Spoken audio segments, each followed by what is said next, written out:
Hello दोस्तों, कैसे हैं दोस्तों। रामपुर गांव में शंभूनाथ नाम का एक व्यापारी अपनी पत्नी राधा के साथ रहा करता था। उसका चावल और गेहूं का व्यापार था। वो बहुत धनी आदमी था। उसके लेकिन कोई संतान नहीं थी। वो दोनों पति पत्नी ने काफ़ी कोशिश करी, बहुत इलाज करवाया, बहुत तंत्र मंत्र करवाए, लेकिन उनके कोई संतान नहीं हो रही थी।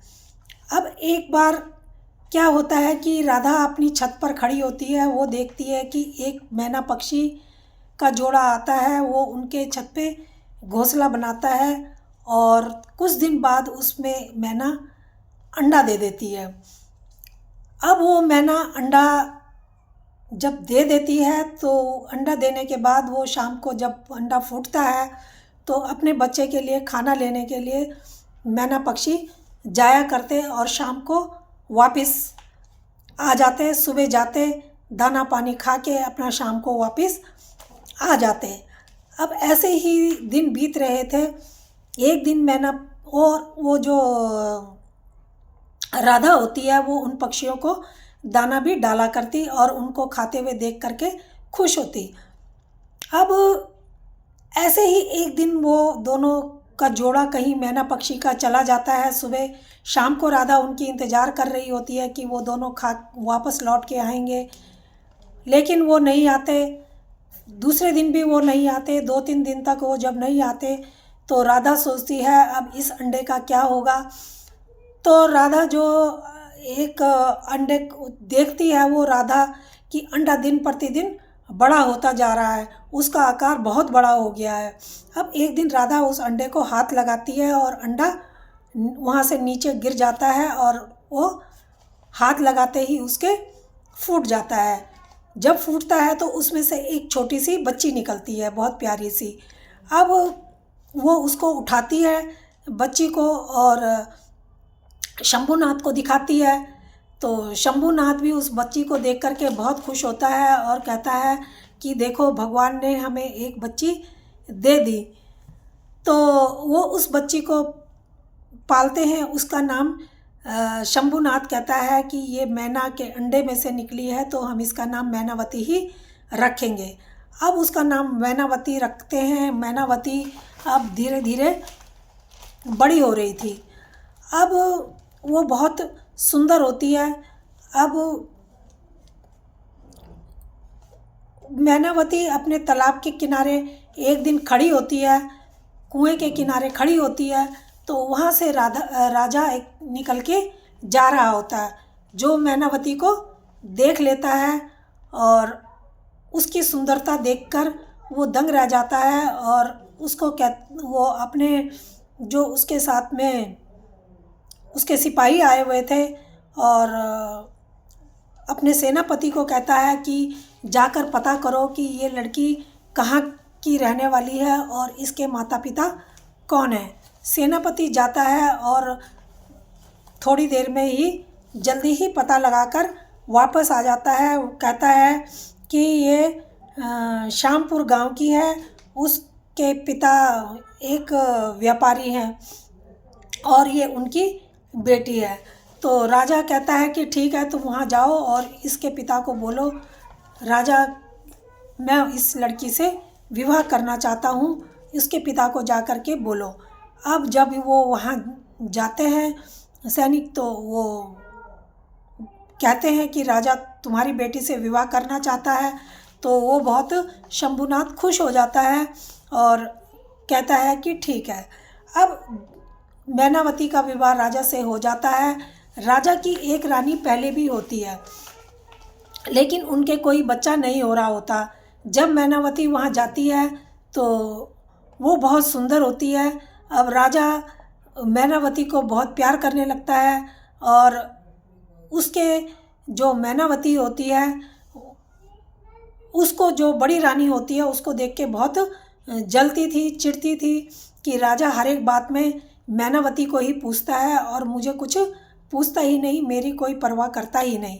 अब वो मैनावती को देख करके चिढ़ने लगी और वो उसको मारने की योजना बनाने लगती है। वो उसको पता होता है कि मैनावती किसी इंसान की बेटी नहीं है, ये मैना के अंडे में से निकली हुई है।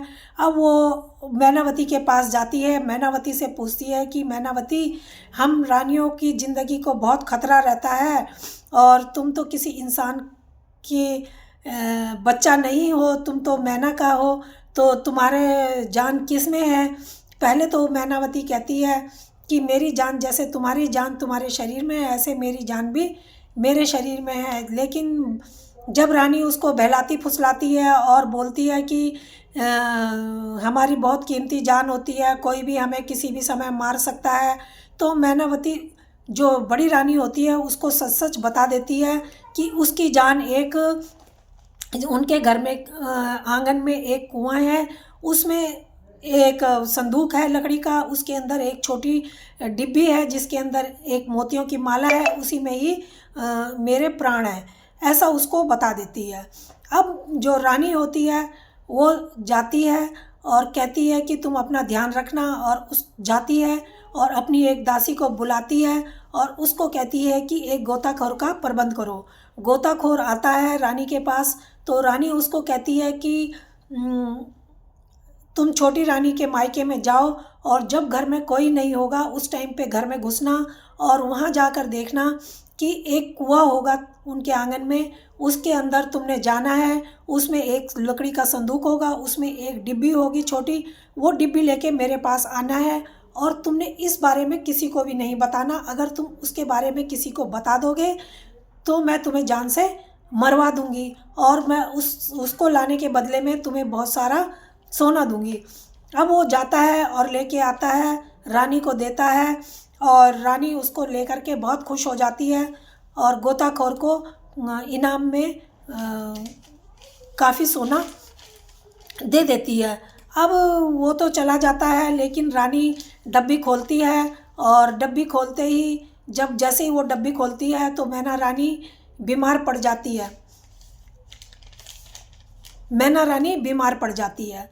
अब राजा को जब पता चलता है कि मैना बीमार है, वो वैद्य को बुलाता है, तो वैद्य देखता है और कहता है कि ये माँ बनने वाली है और कुछ नहीं है।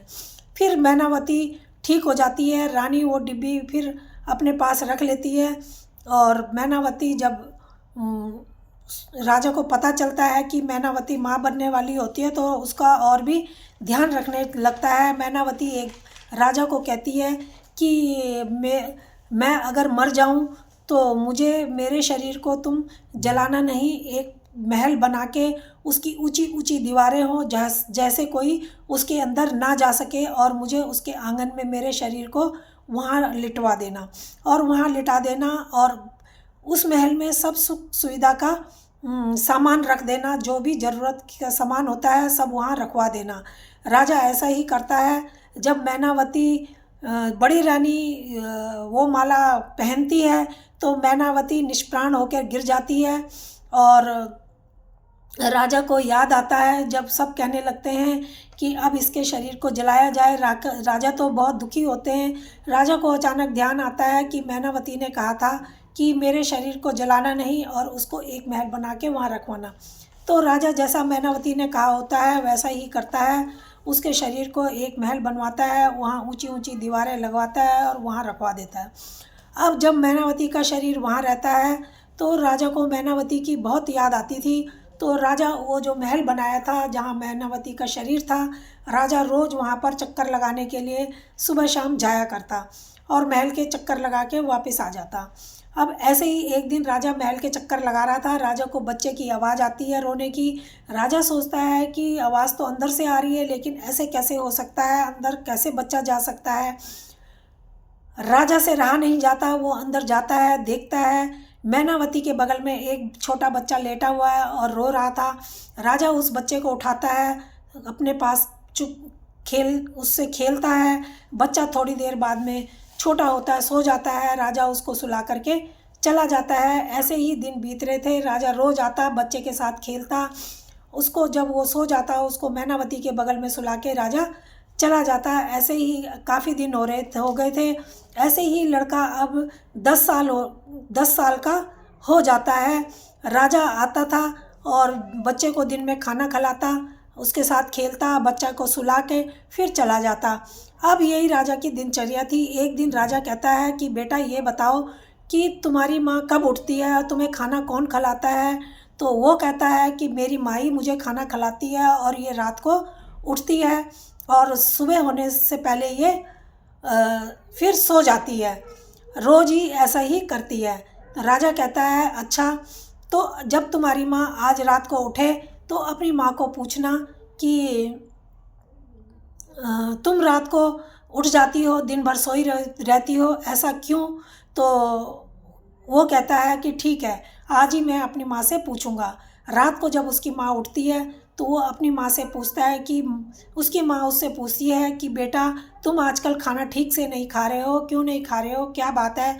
तब वो बताता है कि यहाँ राजा साहब आते हैं और वो मेरे साथ खेलते हैं और मुझे खाना भी खिलाते हैं और मुझे सुला के चले जाते हैं।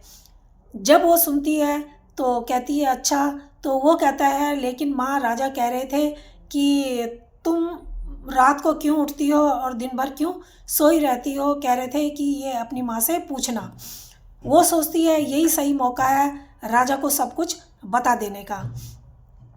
अब वो बेटे को कहती है कि बेटा, जो रानी, जो बड़ी वाली रानी है, उसके गले में एक मोतियों की माला है जिसमें मेरे प्राण हैं। जब रानी रात को सोती है और वो मोतियों की माला उतार के रख देती है तो मैं ठीक हो जाती हूँ, मैं उठ जाती हूँ।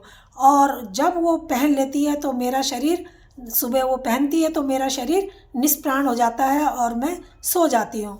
तो जब ये बात राजा दिन में आता है तो वो राजा को फिर दूसरे दिन सारी बात बच्चा बताता है। राजा समझ जाता है और राजा कहता है ठीक है। अब राजा जाता है महल में और बड़ी रानी को कहता है, रानी तुम इतनी बड़ी ये भारी भरकम मोतियों की माला अपने गले में पहने रखती हो, इसको उतार क्यों नहीं देती, रख दो। इतनी भारी माला पहनना क्या ठीक है? वो कहती है नहीं, मैं इसको नहीं उतार सकती हूँ, ये मेरी माँ की आखिरी निशानी है, मैं इसे नहीं उतारूँगी। राजा कहता है कोई बात नहीं, कहाँ जाएगा, घर में तो रहेगा, उतारो इसको, इतनी भारी पहनने की क्या ज़रूरत है? वो कहती है नहीं। फिर राजा सोचता है और कहता है कि मेरे एक दोस्त का बेटा है, उसकी माँ नहीं है और वो, उसके जो पिता हैं वो उसको, उससे परेशान रहते हैं, तो क्या रानी तुम उस बच्चे को अपने साथ रख लोगी? तो रानी कहती है हाँ, हमारा कोई बच्चा नहीं है, मैं उसके साथ खेलूँगी तो मेरा टाइम पास भी हो जाएगा और मैं उसको रख लूँगी, आप उस बच्चे को लेके आ जाओ। अब राजा जाता है और बच्चे को सारी बात बताता है, सारा उस स्कीम समझाता है और बच्चा भी कहता है हाँ, जो आपने कहा है मैं बिल्कुल वैसा ही करूँगा। अब बच्चा राजा के साथ जाता है और रानी के पास, रानी उसको रखती है, वो खेलने लगता है और फिर दूसरे दिन वो मोतियों की माला के लिए जिद करने लगता है। जिद करता है तो वो देती नहीं है, कहती है नहीं, मैं ये नहीं दूंगी। वहाँ पर और भी जो नौकर चाकर होते हैं, दास दासियाँ होती हैं, वो भी कहती हैं रानी को कि महारानी दे दीजिए, बच्चा खेल खेल लेगा। वो मना करती है कि मैं ये किसी को नहीं दे सकती। अब तभी तभी तक वहाँ पर राजा भी पहुँच जाता है। राजा कहता है रानी, बच्चा इतना रो रहा है और क्या बात है, ये क्यों रो रहा है? वो कहती है कि ये माला लेने की जिद कर रहा है। तो राजा कहते हैं कि क्यों नहीं दे देती? वो कहती है कि मैं ये नहीं दे सकती, ये मेरी माँ की निशानी है। राजा कहता है कि ये बच्चा क्या करेगा, तुम्हें दे तो देगा खेल के, तुम इसको ये माला दे क्यों नहीं देती, ये चुप हो जाएगा, अगर इसको कुछ हो गया तो सारा दोष तुम पर लगेगा। रानी सोचती है हाँ, ये भी बात ठीक है, ये कहाँ लेके जाएगा, खेल के मुझे वापस कर देगा और हो सकता है कुछ हो जाए तो सारा दोष मेरे को लगेगा।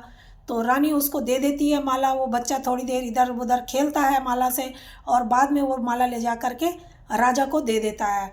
अब राजा बच्चे को लेता है गोद में और माला लेता है और सीधा रानी के पास जाता है, मैनावती के पास। मैनावती को वो माला गले में उसके डाल देता है और मैनावती उठ के बैठ जाती है और ठीक हो जाती है। अब मैनावती राजा को देखती है और कहती है कि इस माला में मेरे प्राण हैं और ये इस तरीके से रानी ने मुझसे बात की थी और उसने ये वहाँ से निकलवा ली थी। तो जब उसके पास गले में ये माला चली गई, तो जब कोई दूसरा ले लेता है तो मेरे प्राण निष्प्राण हो जाएंगे, ये माला ही मेरे प्राण है। तो इस तरीके से राजा कहता है अच्छा ठीक है। फिर राजा घर जाता है, अपने महल में जाता है बड़ी रानी के पास। बड़ी रानी को कहता है कि तुमने रानी, हमारे पर बड़े जो दूसरा देश है उसने वो आक्रमण करने वाला है। तो रानी कहती है कि महाराज अब क्या होगा। राजा कहता है कि मैंने तुम्हारे छुपने के लिए एक तहखाना बनाया है, उस तहखाने में तुम छुप जाओ और जब तक युद्ध ख़त्म ना होए तुम वहाँ से बाहर मत आना। युद्ध ख़त्म हो जाएगा तो मैं खुद ही तुम्हें लेने के लिए आ जाऊँगा। रानी कहती है ये बात तो बहुत अच्छी है। रानी के साथ, रानी को लेके राजा तहखाने में जाता है। रानी खुशी खुशी चली जाती है। राजा वहाँ जा कर के उसको कैद कर देता है और कहता है जिस तरीके से तुमने मैनावती के साथ धोखा किया, मैनावती के प्राण तुमने अपने कब्जे में कर लिए, और उसी तरीके से अब तुम्हें भी सज़ा मिलनी ज़रूरी है। तो वो कहती है महाराज मुझे माफ़ कर दो, मैंने गलती करी, मैं आगे से ऐसा बिल्कुल नहीं सोचूंगी, बिल्कुल नहीं करूँगी। राजा कहता है नहीं, तुम्हें सज़ा तो मिलनी ही ज़रूरी है और तुम यहाँ अब कैद रहो और यही तुम्हारा है। अब राजा उसको वहाँ कैद करता है और उसके बाद मैना रानी के पास जाता है। वहाँ से मैना रानी और बच्चे को लेकर के महल में आता है और वो वहाँ पर खुशी खुशी सब रहने लगते हैं। तो दोस्तों ये कहानी कैसी लगी? अगर अच्छी लगी हो तो प्लीज़ लाइक और सब्सक्राइब ज़रूर करना। धन्यवाद।